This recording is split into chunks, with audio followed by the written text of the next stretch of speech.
Elena, your recipes are good, but let's be honest, mine are what made Stella Rosa famous, my business partner Marco Rossi said during the interview with San Francisco magazine.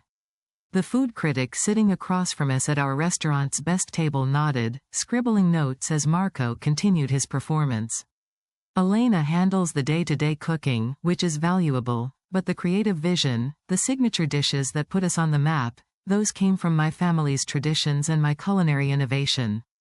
I sat next to him in the dining room we'd built together 3 years ago, smiling as he took credit for every dish I'd created, every recipe I'd developed, every innovation that had earned Stella Rosa its Michelin star and reputation as one of San Francisco's best Italian restaurants. The food critic looked at me expectantly, waiting for my response to Marco's characterization of our partnership. You're absolutely right, Marco, I said, keeping my voice warm and supportive. Your vision for Stella Rosa made us successful. I'm lucky to execute your creative ideas. Marco beamed, satisfied that I'd confirmed his narrative for the magazine profile. The critic smiled, clearly buying the story of Marco as creative genius and me as talented but secondary execution chef. They had no idea they were documenting the biggest lie in San Francisco's culinary scene. What Marco didn't know, what the food critic couldn't imagine as she wrote her article positioning Marco as Stella Rosa's true talent, was that every signature dish Marco claimed as his creation was actually mine. The handmade pasta with black truffle and Meyer lemon that had been featured in Bon Appetit was my recipe. The deconstructed tiramisu that food bloggers obsessed over was my innovation. The wood-fired branzino with blood orange and fennel that critics called, quote, revelatory, end quote, came from my notebooks. What Marco also didn't know was that I'd been documenting his theft for 6 months. Recipe notebooks with dated entries proving I'd created dishes before he claimed them. Text messages where I'd shared ideas that later appeared as, quote, Marco's signature creations, end quote. Witnesses who'd seen me developing dishes in our test kitchen. And a comprehensive plan to leave Stella Rosa, open my own restaurant, and destroy Marco's reputation so completely that he'd never recover. In exactly 90 days, Marco would discover that the partner he'd been exploiting for 3 years wasn't the grateful subordinate he'd assumed. She was a chef who'd been strategically preparing to take everything he thought he'd built and reveal him as a fraud who'd built his reputation on stolen recipes and lies. Before we dive into how a chef whose work was systematically stolen by her business partner destroyed his career while building her own culinary empire, I want to thank you for being part of this community. A community that believes creative theft deserves the same consequences as any other stealing, and that sometimes the best revenge is simply revealing the truth about who actually created the work. If you've had your creative work stolen, if you've watched someone else take credit for your ideas, if you've been the invisible talent behind someone else's success, this story will resonate deeply. Hit that subscribe button to join thousands who appreciate stories where documentation and patience prove more powerful than charm and public recognition. Now let's step into the world of a restaurant partnership where one person created everything and the other person claimed credit, where culinary talent was exploited for years, and where the truth eventually destroyed the exploiter while liberating the real creative genius. My name is Elena Marino, and I'm a 32-year-old chef from a working-class Italian-American family in New Jersey. My grandmother Nonna Rosa taught me to cook in her tiny kitchen in Newark, passing down recipes and techniques that had traveled from Sicily to America in her mother's memory. Cooking wasn't just about food in our family. It was about love, tradition, and the alchemy of transforming simple ingredients into something that brought people together. Nonna Rosa could make magic with flour, water, and eggs, creating pasta that seemed to embody the soul of Sicily. She taught me that cooking was both art and discipline, requiring creativity within the structure of tradition. I worked in my uncle's pizzeria through high school, then attended the Culinary Institute of America in Hyde Park, New York. I graduated near the top of my class and moved to San Francisco to work in the city's vibrant restaurant scene. I spent 5 years working my way up through some of the Bay Area's best kitchens, learning from talented chefs and developing my own style that honored Italian traditions while incorporating California's seasonal ingredients and innovative techniques. By the time I was 29, I was sous chef at a respected Italian restaurant in the Mission District, earning good money and professional recognition. But I wanted more. I wanted my own place where I could create freely, where I could develop a menu that reflected my vision of modern Italian cuisine rooted in traditional techniques. That's when I met Marco Rossi at an industry event. He was 35, charming and confident, from a wealthy San Francisco family with connections throughout the city's restaurant and hospitality industry. Marco had worked briefly in his family's import business but had always dreamed of opening a restaurant. He had access to capital through family money and connections to investors, real estate, and food media. What he didn't have was culinary talent or any real understanding of how to run a professional kitchen. Marco's proposition was straightforward. He'd provide the capital, location, and business connections to open a high-end Italian restaurant. I'd provide the culinary expertise, develop the menu, and run the kitchen. We'd be equal partners, 50-50 ownership, sharing both the work and the rewards of building something successful. It sounded perfect. I had talent but no capital. Marco had money but no cooking ability. Together we could build the restaurant I'd been dreaming about. I was naive enough to believe that equal partnership on paper would translate to equal recognition and respect in reality. We opened Stella Rosa in a beautiful space in Russian Hill that Marco's family connections helped us secure. The build-out was expensive but stunning, with an open kitchen, intimate dining room, and sophisticated design that attracted San Francisco's food-obsessed clientele from day one.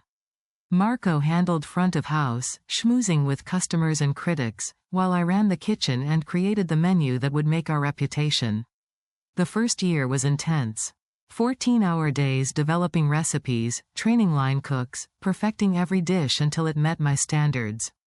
I created a menu that respected Italian culinary traditions while incorporating the seasonal California ingredients that made Bay Area cuisine special. Handmade pastas with locally sourced vegetables. Seafood from Half Moon Bay prepared with Italian techniques. Desserts that deconstructed classic Italian sweets into modern presentations. The food was exceptional, and critics noticed immediately. Within 6 months, we were getting rave reviews in local publications. Within a year, Bon Appetit featured us in a piece about the new generation of Italian restaurants. Within 18 months, we earned a Michelin star, an achievement that very few restaurants accomplish so quickly. Throughout this success, Marco positioned himself as Stella Rosa's creative force. In interviews, he'd talk about, quote, his recipes, end quote, and, quote, his culinary vision, end quote. He'd describe dishes I'd created as if he'd developed them himself, sharing stories about inspiration and technique that were complete fabrications.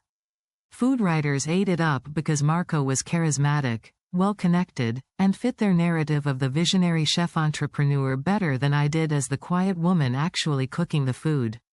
Initially, I didn't mind the misattribution too much. We were partners, the restaurant was succeeding, and I told myself that Marco's PR skills were valuable even if the truth about who created what was being obscured. I was making good money, cooking at a high level, and building a restaurant I was proud of. The credit imbalance seemed like an acceptable trade-off for the opportunity. But the theft escalated. Marco started claiming not just general creative direction but specific dishes as his personal creations. A food writer would ask about the black truffle pasta's development, and Marco would spin an elaborate story about inspiration from his childhood in Italy, even though he'd grown up in Pacific Heights and the dish came from my experiments with local truffles and Meyer lemons. Critics would praise the innovative tiramisu, and Marco would explain his deconstructionist philosophy and technique, never mentioning that I'd spent weeks perfecting the recipe or that the idea came from my desire to honor tradition while embracing modern presentation. Customers would ask about the branzino preparation, and Marco would describe his family's fishing traditions and his grandmother's recipes, Complete fabrications given that the dish combined my Nonna Rosa's techniques with California ingredients I'd discovered at the farmer's market. Every signature dish, every menu innovation, every technique that made Stella Rosa special was attributed to Marco while I was positioned as the skilled technician who executed his creative vision. The narrative was reinforced through repeated media coverage, customer interactions, and industry events where Marco represented the restaurant as its creative genius. I started to push back gently, trying to correct the record when opportunities arose. In interviews where I was present, I'd mention that I'd developed specific dishes or techniques. But Marco was skilled at redirecting credit in ways that seemed collegial rather than competitive. "Well, Elena perfected the execution of course," he'd say smoothly, but the core concept came from our collaborative process, meaning he'd make vague suggestions and I'd create the actual dishes. The professional cost of this dynamic became clear when I was passed over for recognition that should have been mine. A James Beard nomination for Best Chef went to Marco, even though I did all the actual cooking. Food magazine features focused on Marco's story and vision with me barely mentioned. Industry peers congratulated Marco on Stella Rosa's Michelin star without realizing he couldn't cook most of the dishes that earned it. But the emotional cost was even more significant. I felt invisible despite creating everything that made Stella Rosa successful. I felt undervalued as my work was consistently attributed to someone else. I felt trapped because speaking out more forcefully might damage the restaurant or make me seem jealous or difficult. The breaking point came during that San Francisco magazine interview. Hearing Marco tell the critic that my recipes were, quote, "good but not what made us famous," end quote, while claiming my signature dishes as his own creations, crystallized something that had been building for months. I was done being invisible. I was done letting Marco steal credit for my work. And I was done protecting a partnership that was really just exploitation disguised as collaboration. I smiled and agreed with Marco during that interview because I'd already made my decision. I would leave Stella Rosa, open my own restaurant, and expose Marco as a fraud who'd built his reputation on stolen recipes. But I wouldn't do it impulsively or emotionally. I'd do it strategically and comprehensively, with documentation so thorough that Marco's reputation would be destroyed while mine was established as the real talent behind Stella Rosa's success. Over the next 3 months, I systematically prepared my departure and Marco's destruction. I gathered evidence proving I'd created every dish he'd claimed. Recipe notebooks with dated entries showing my development process. Photographs timestamped before Marco had claimed dishes as his creations. Text messages and emails where I'd shared ideas and techniques that later appeared as, quote, "Marco's innovations," end quote. Testimony from line cooks and sous chefs who'd watched me create dishes that Marco later claimed credit for. I also started developing my exit strategy. I couldn't just leave Stella Rosa without a plan because Marco controlled the physical space and business structure. I needed my own restaurant where I could showcase my actual talent and prove that Stella Rosa's success came from my cooking, not Marco's supposed vision. I found a location in the Mission District, a smaller space than Stella Rosa but with character and the right neighborhood energy. I negotiated a lease quietly, using my savings and a small loan from my uncle to cover deposits and initial build-out costs. I began planning a menu that would be unmistakably mine, dishes that built on what I'd created at Stella Rosa but evolved in ways that demonstrated my continued innovation. Most importantly, I reached out to food writers, critics, and industry contacts who knew the truth about who actually cooked at Stella Rosa. Many had suspected the credit attribution was wrong but hadn't questioned it publicly because Marco was charming and well-connected. I provided them with documentation showing the real creative process behind dishes they'd praised, and I invited them to cover the opening of my new restaurant where they'd see me cooking without Marco taking credit. The response was enthusiastic. Food writers love an underdog story, and a female chef who'd been having her work stolen by a male business partner fit a narrative they were eager to tell. Critics who'd praised Stella Rosa were interested in seeing whether the quality would follow me or stay with Marco.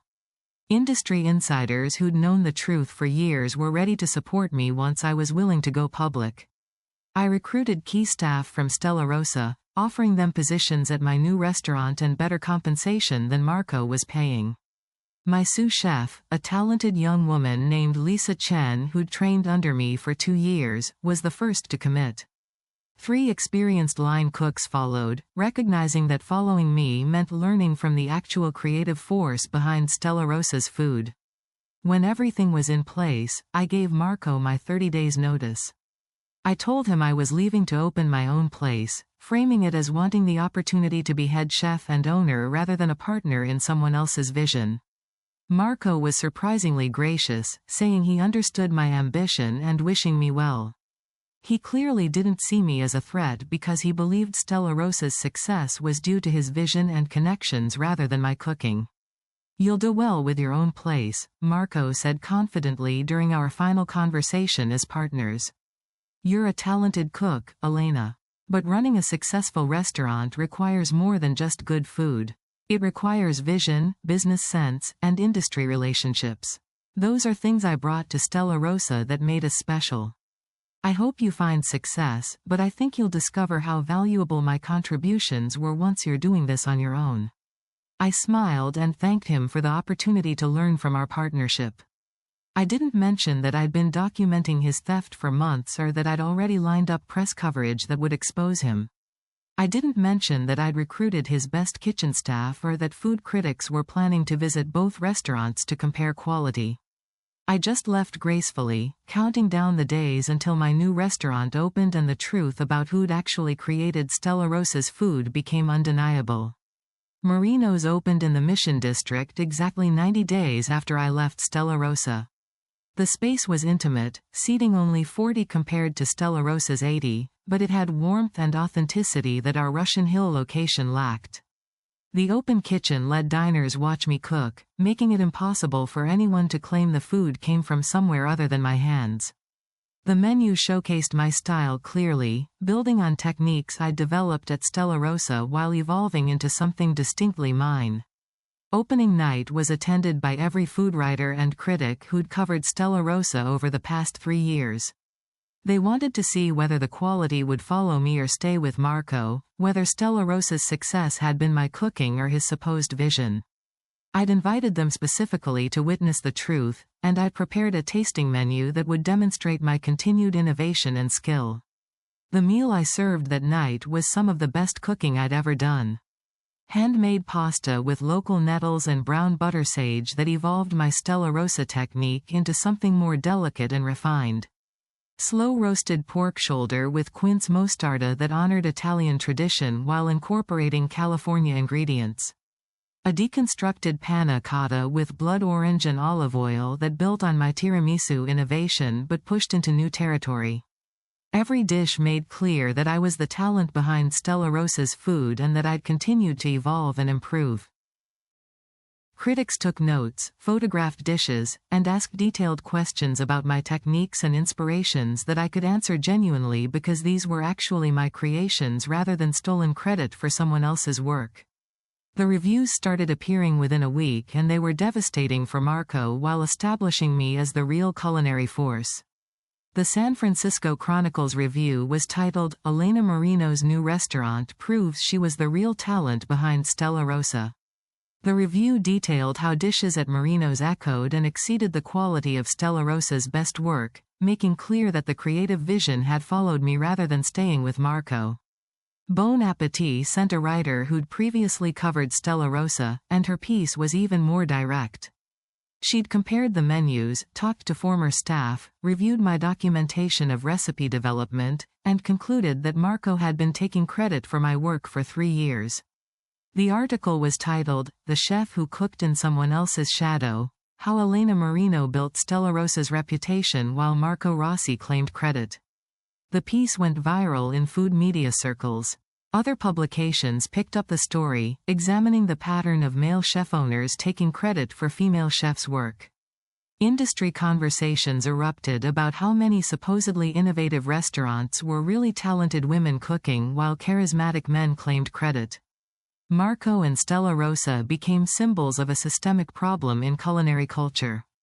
Marco tried to defend himself initially through his own interviews and social media posts. He claimed the coverage was unfair, that he and I had truly collaborated and the division of credit had been mutually agreed upon, that he'd contributed creative direction even if I'd executed the specific recipes. But his defenses crumbled against my documentation and the testimony of staff who'd watched him claim my work for years. Food critics who'd previously praised Marco started questioning whether they'd been complicit in perpetuating his theft through their coverage. Some issued corrections to previous articles, noting that they'd misattributed creative credit and apologizing for not questioning Marco's claims more carefully. Others wrote follow-up pieces examining how they'd been charmed by Marco's presentation while overlooking that he couldn't actually cook the dishes he described creating. The San Francisco Magazine writer who'd interviewed us 3 months earlier published a mea culpa about how she'd accepted Marco's narrative without verification and contributed to erasing my contributions. She'd gone back to Stella Rosa and asked Marco to cook the dishes he'd claimed inventing during their interview.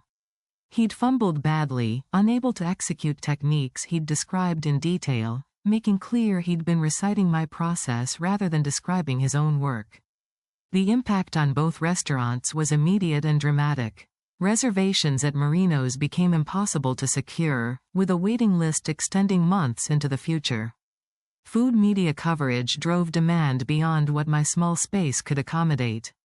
I was cooking for a full dining room every night and turning away disappointed customers who couldn't get reservations. Meanwhile, Stella Rosa's reservations declined precipitously as the truth about Marco's theft became widely known. Customers who'd enjoyed the food there questioned whether quality would remain without me in the kitchen. Food media coverage that had once been laudatory became critical, questioning whether Marco could maintain standards or whether Stella Rosa had been entirely dependent on my cooking.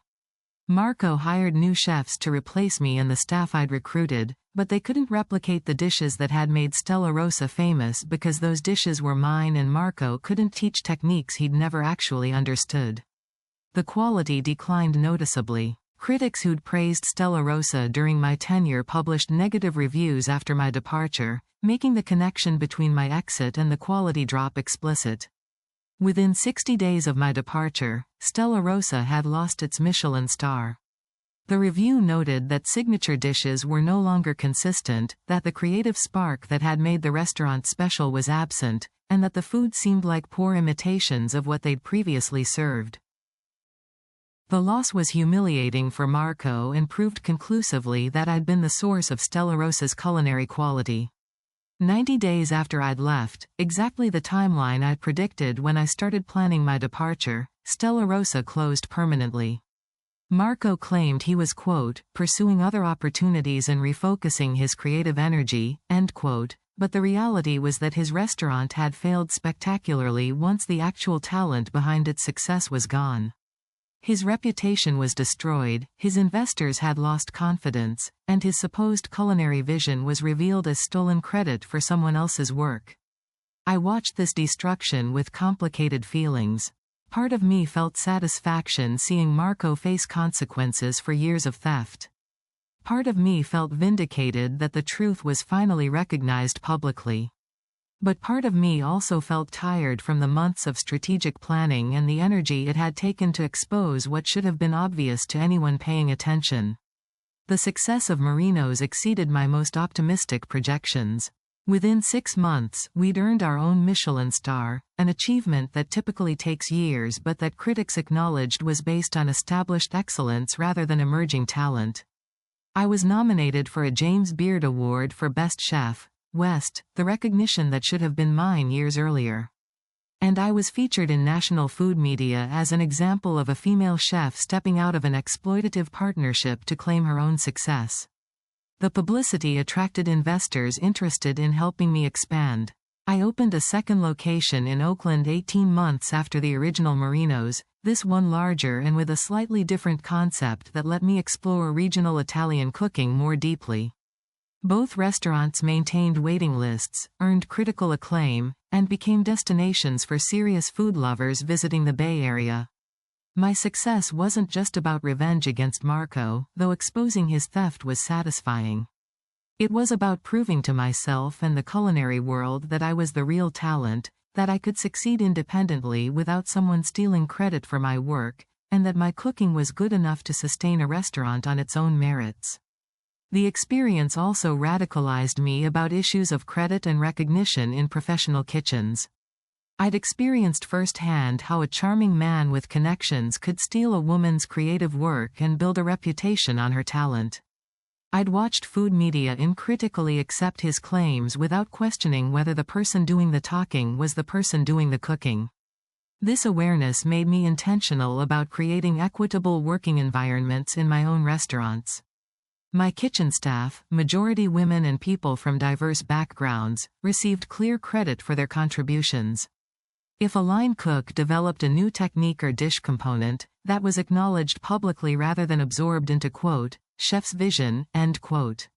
When food media covered Marino's, I insisted on naming and crediting my whole team rather than accepting sole credit. I also became active in industry conversations about recognition and equity. I spoke at culinary conferences about my experience having my work stolen and how the industry could do better at ensuring actual creators received credit.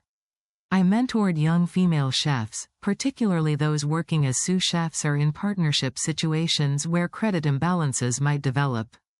Through this advocacy work, I connected with other chefs who'd had similar experiences of their work being stolen or minimized. Women who'd created signature dishes that male executive chefs claimed as their own. Chefs of color whose innovations were absorbed into quote, new American cuisine, end quote, without acknowledgement. Pastry chefs whose desserts made restaurants famous while the savory chefs received all the recognition. These conversations revealed that my experience with Marco wasn't unusual or exceptional. It was a common pattern in professional kitchens where structural inequities meant that creative work flowed upward to whoever had the platform and connections to claim it publicly. The difference was that I'd had the resources, documentation, and determination to expose the theft and build my own success despite it. 3 years after leaving Stella Rosa, I'm 35 years old and running 2 successful restaurants with a third in development. I've won the James Beard Award Marco had been nominated for. I've published a cookbook that credits my Nonna Rosa and the culinary traditions I learned from her alongside my own innovations. And I've built a reputation as both a talented chef and an advocate for equity and proper recognition in professional kitchens. Marco, meanwhile, has largely disappeared from San Francisco's culinary scene. He attempted to open a new restaurant about 18 months after Stella Rosa closed, but it failed within 6 months when it became clear he had no culinary talent to offer without someone to steal from. His reputation was so damaged that investors wouldn't back future ventures, and industry connections that had once seemed valuable had become toxic associations no one wanted. The last I heard, Marco had left San Francisco entirely, reportedly working in his family's import business and no longer attempting to present himself as a chef or restaurateur. His name, once associated with Stella Rosa's success, was now primarily remembered as an example of credit theft and the exploitation of actual culinary talent. I occasionally think about what might have happened if I'd stayed at Stella Rosa and continued letting Marco claim credit for my work. Would the restaurant have remained successful? Would I have eventually earned recognition? Or would I have spent decades being invisible while building someone else's reputation? I'll never know because I chose differently. I chose to document the theft, plan my departure strategically, and expose the truth in ways that destroyed Marco's reputation while establishing mine. That choice cost me the partnership and the restaurant I'd helped build, but it gave me ownership of my own work, recognition for my actual contributions, and the freedom to build something entirely mine. The satisfaction of that choice deepens every time I walk into Marino's and see a dining room full of people eating food I created, that I receive proper credit for, that builds my reputation rather than someone else's. Every time food media covers my restaurants and accurately attributes dishes and techniques to me. Every time a young chef tells me that my story inspired them to insist on proper credit for their work. Marco thought he could build a career on my talent because I was quiet and focused on cooking rather than self-promotion. He assumed I'd accept secondary recognition because that's what women in professional kitchens are conditioned to accept. He believed his connections and charm were more valuable than my actual culinary skill. He was catastrophically wrong. The chef he'd been exploiting for 3 years turned out to be the real talent behind Stella Rosa's success, capable of building her own reputation once she stopped letting him steal credit.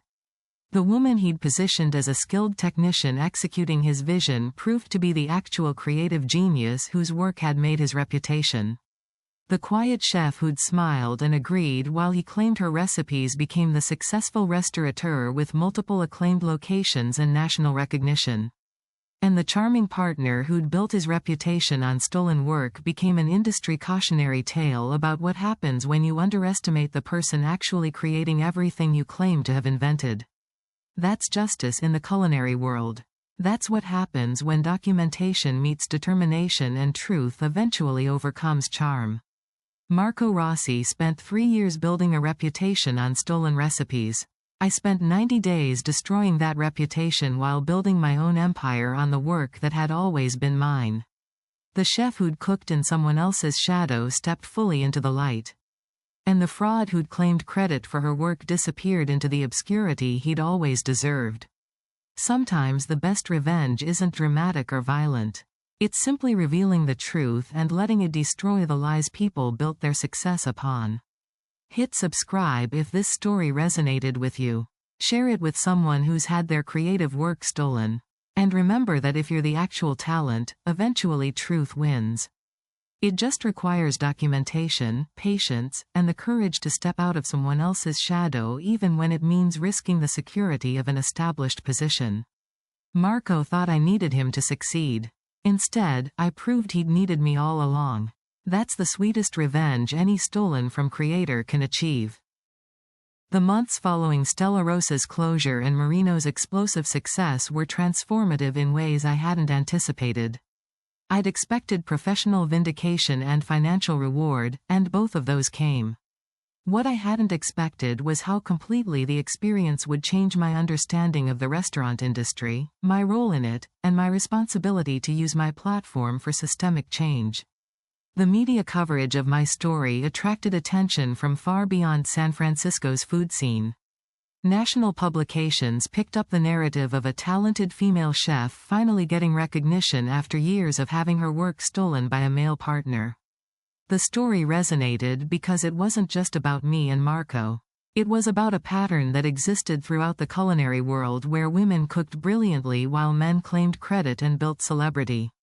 I received hundreds of messages from other chefs, mostly women but also men from marginalized backgrounds, sharing similar experiences.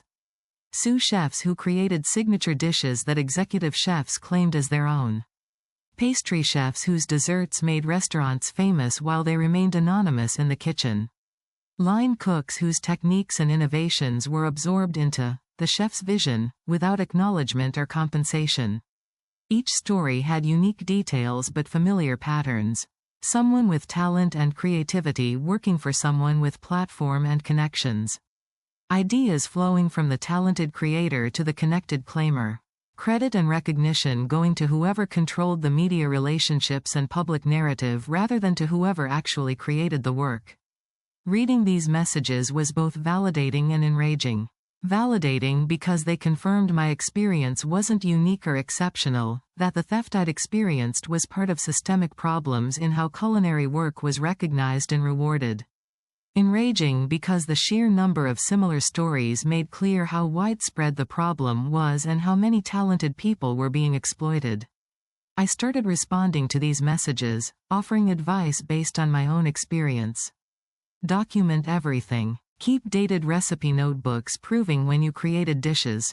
Screenshot text messages and emails where you share ideas. Identify witnesses who can testify about your creative process. Build comprehensive evidence before confronting or leaving because without documentation it becomes your word against someone more powerful. These individual consultations evolved into something more structured. I developed a workshop for culinary professionals about protecting your creative work and ensuring you receive proper credit. The workshop covered practical strategies for documentation, legal frameworks for intellectual property in culinary contexts, and case studies including my own experience with Marco.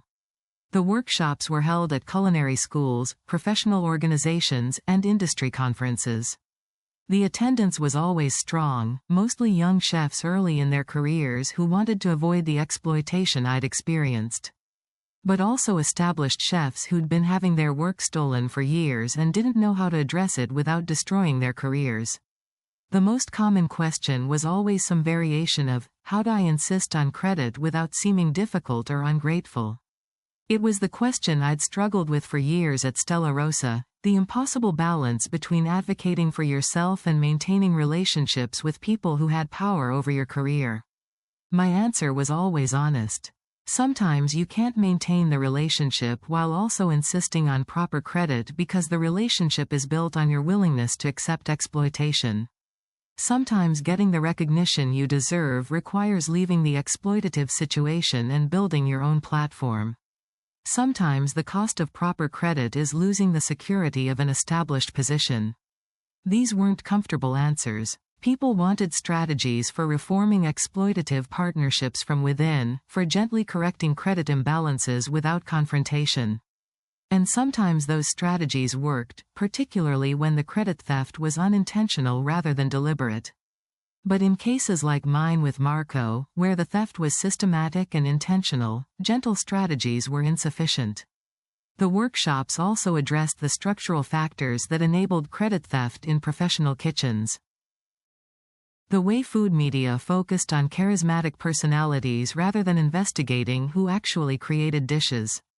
The assumption that executive chefs or restaurant owners were responsible for everything innovative rather than crediting the broader team.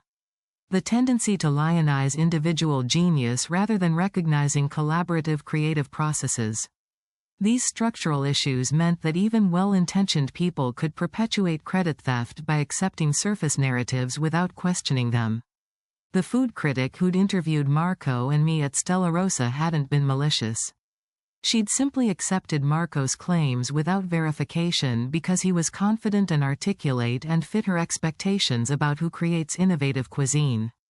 Changing these structural patterns required changing how food media operated, how culinary education prepared chefs to navigate credit and recognition, and how the industry valued documentation and verification over charisma and connections. It was ambitious work that would take years or decades, but it felt necessary after experiencing firsthand how easily talent could be exploited.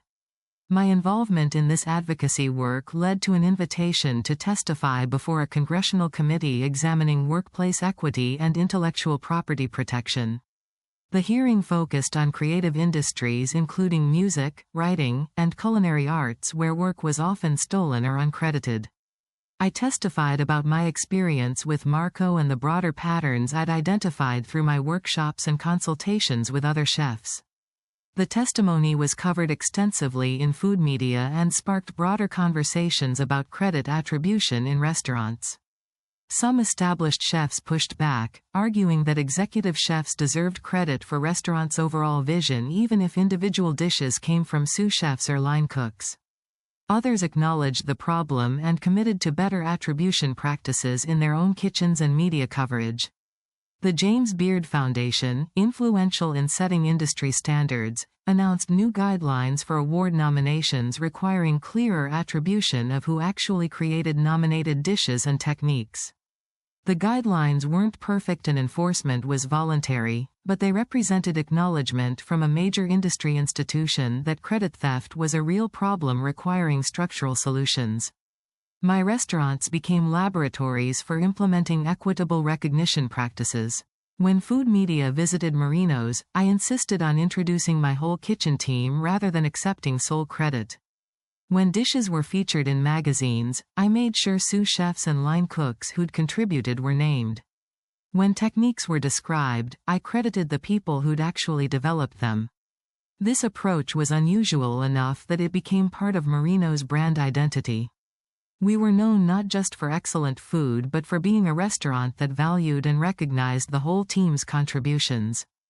This reputation helped with recruiting and retention, as talented cooks wanted to work in an environment where their creativity would be acknowledged rather than absorbed into the executive chef's celebrity. The financial success of both Marino's locations gave me resources to support other chefs fighting credit theft. I provided pro bono consulting to chefs documenting exploitation. I connected people with attorneys who understood culinary intellectual property. I offered financial support to chefs leaving exploitative partnerships who needed capital to open their own places. One particularly rewarding case involved a pastry chef named Maya Rodriguez who'd been working for a celebrity chef in Los Angeles. Maya had created the dessert program that was central to her restaurant's acclaim, but the celebrity chef claimed all the credit and paid Maya a standard pastry chef salary without acknowledgement or profit sharing. Maya had been documenting the situation for a year when she reached out to me for advice. I helped Maya develop her exit strategy, connected her with investors interested in supporting a standalone dessert-focused restaurant, and provided media introductions to critics who'd be interested in covering her story. When Maya opened her own place 6 months later, the coverage explicitly connected her new work to the acclaimed desserts she'd created at her previous position, making the credit theft obvious. Maya's former employer tried to maintain the dessert program without her but failed spectacularly. The quality declined immediately, critics noticed and noted the connection to Maya's departure, and within a year the restaurant had closed. Meanwhile, Maya's dessert restaurant became one of Law's hottest reservations and she received the recognition she'd deserved all along. Watching Maya's success felt like extending my own victory over Marco. Each chef who successfully escaped exploitation and built their own recognition was proof that the system could change, that documentation and strategic departure could overcome structural inequities. But not every story had a happy ending. I also heard from chefs who'd tried to expose credit theft and been destroyed professionally.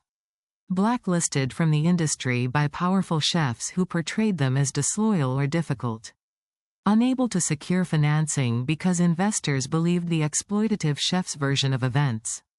Forced to leave the culinary world entirely because fighting back had made them unemployable. These failures were sobering reminders that my success wasn't just about talent and documentation. It was also about timing, luck, and the specific dynamics of my situation with Marco. I'd had enough resources to leave and open my own place. I'd had documentation comprehensive enough to prove my case convincingly. I'd had media relationships willing to take my side of the story seriously. Not everyone facing similar exploitation had these advantages. This awareness made me cautious about presenting my story as a universal blueprint for fighting credit theft. What worked for me might not work for someone with less financial security, less comprehensive documentation, or less media savvy.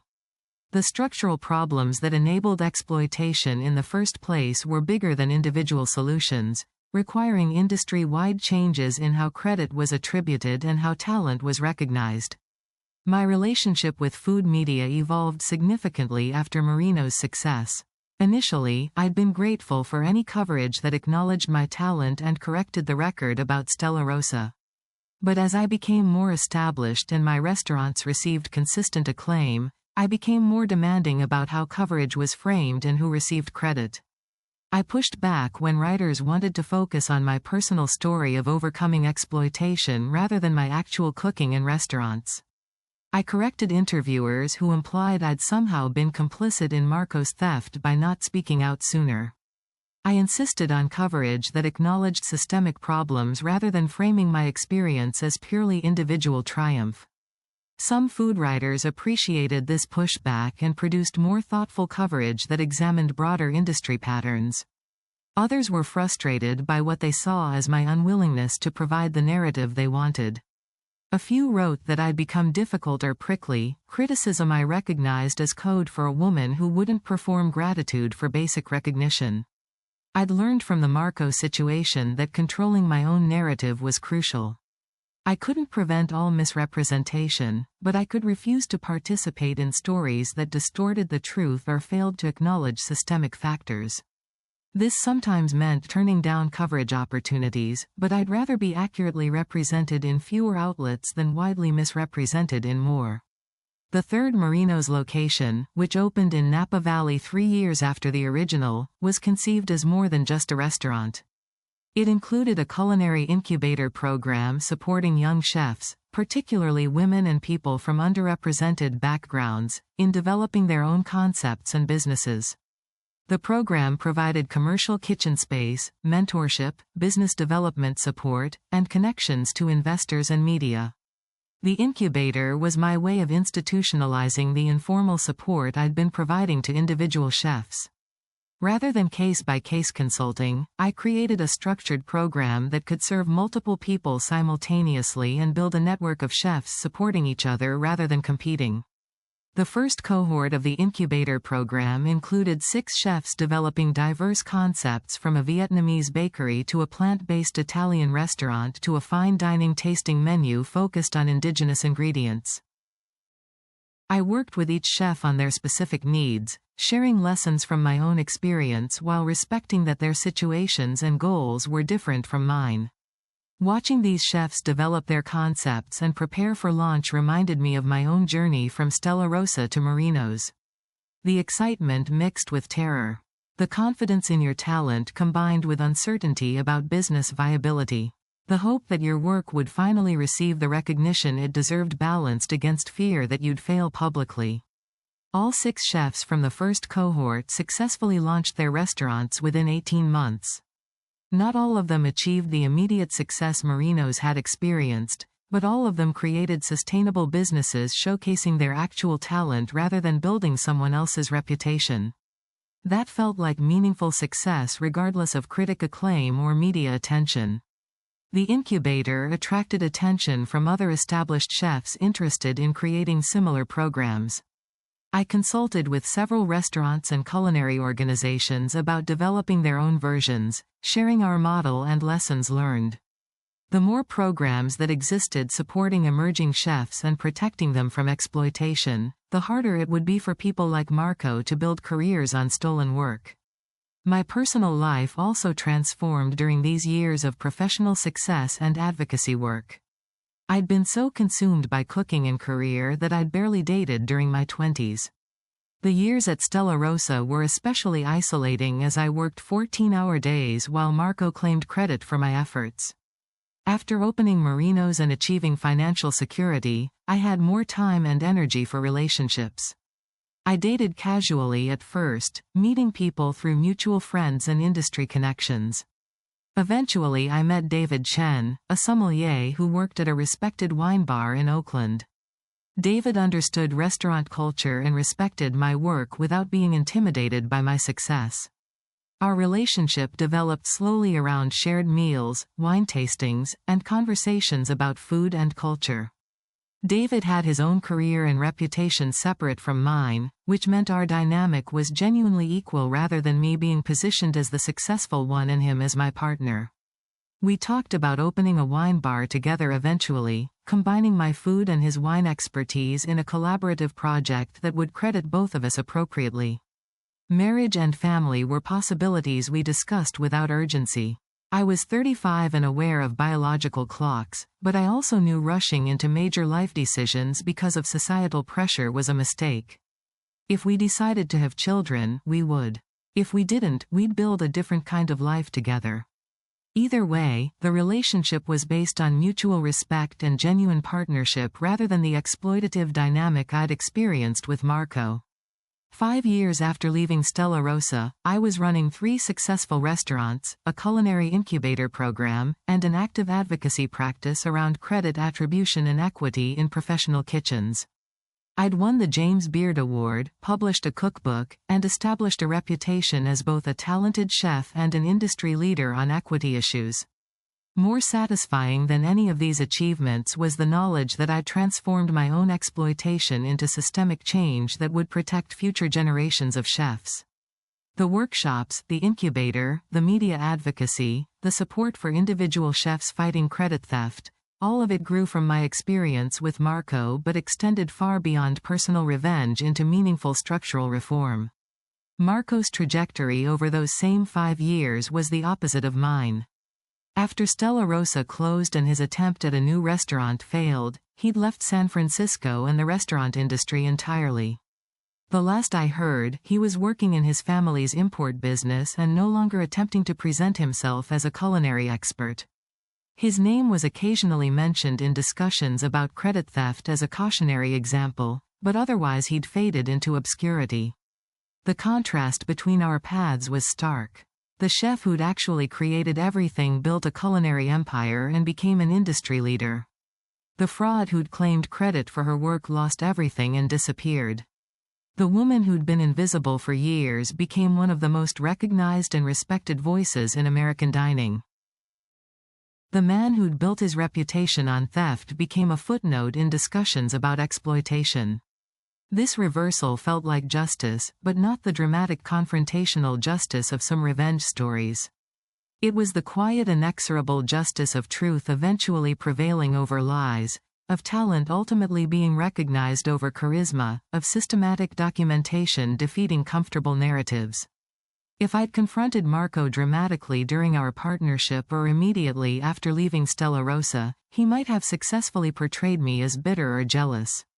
If I'd left without documentation, it would have been my word against his, and his connections and charm might have won.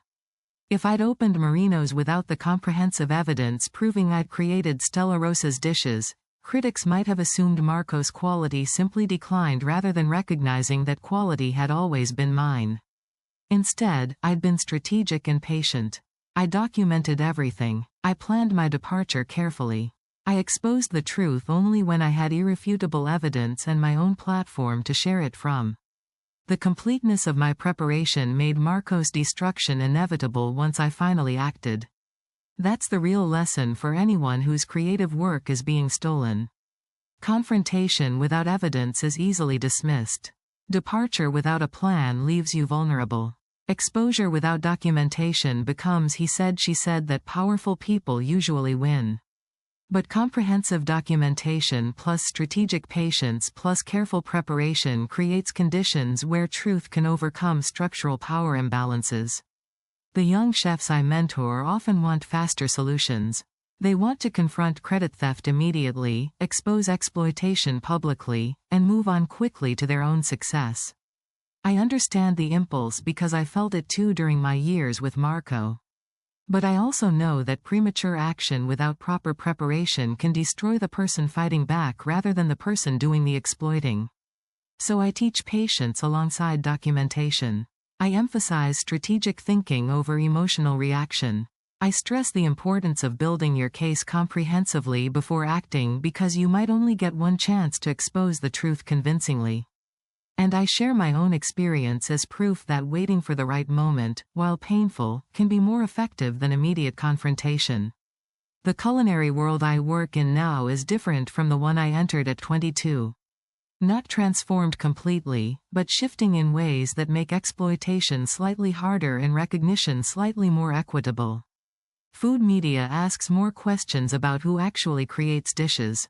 Culinary organizations require better attribution for awards and recognition. Young chefs are more aware of their rights and more willing to insist on proper credit. These changes are partly generational and partly the result of specific advocacy, including my own. The conversations we've had about credit theft, the examples we've publicized of chefs successfully fighting back, the structural reforms we've pushed for, all of it contributes to a culture where exploitation is less normalized and talent is more likely to be recognized accurately. But the work is far from complete. Credit theft still happens constantly. Women and marginalized people still cook brilliantly while others claim their work. Power imbalances still enable exploitation. And fighting back is still risky and difficult even with better awareness and support systems. So I continue the advocacy work alongside running my restaurants. I continue mentoring chefs facing exploitation and helping them develop strategies for documentation and strategic departure. I continue pushing food media to question narratives and verify claims rather than accepting confident assertions. I continue building systems like the incubator that support emerging talent and make it harder for exploiters to succeed. This ongoing work is my permanent revenge against Marco and everything he represented. Not just destroying his specific reputation, though that was satisfying, but undermining the structural conditions that enabled his theft and made my exploitation seem normal and acceptable for years. Every chef I help escape exploitation is another victory over the system that protected Marco. Every time food media accurately credits the person who actually created a dish instead of assuming the executive chef invented everything, that's a small defeat for the Marco Rosses of the industry. Every young chef who insists on proper credit from the beginning of their career rather than accepting invisibility is proof that patterns can change. Marco thought he could build a permanent career on my talent because the system was designed to enable exactly that kind of theft. He was right about the system. Where he was wrong was assuming I'd accept it forever.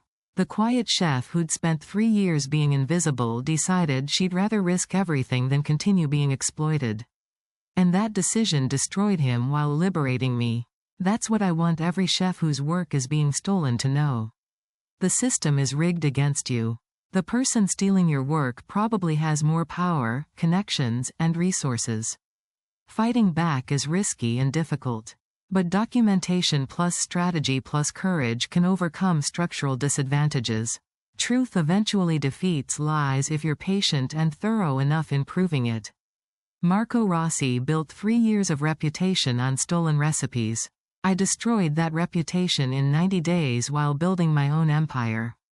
The chef who'd cooked in someone else's shadow became the industry leader with multiple acclaimed restaurants and platform to advocate for systemic change. And the fraud who'd claimed credit for her work became a cautionary tale about what happens when you underestimate the person actually creating everything you claim as yours. Hit subscribe if this story inspired you to document your own work and insist on proper recognition. Share it with someone whose creative contributions are being stolen or minimized. And remember that the best revenge against exploitation is building undeniable success on your actual talent while exposing the frauds who tried to claim it. The quiet chef who'd smiled while Marco claimed her recipes as his own had the last laugh. A laugh that echoed through 3 thriving restaurants, a James Beard Award, and a permanently destroyed exploiter who'd learned too late that stealing from talented people only works until they decide to stop letting you.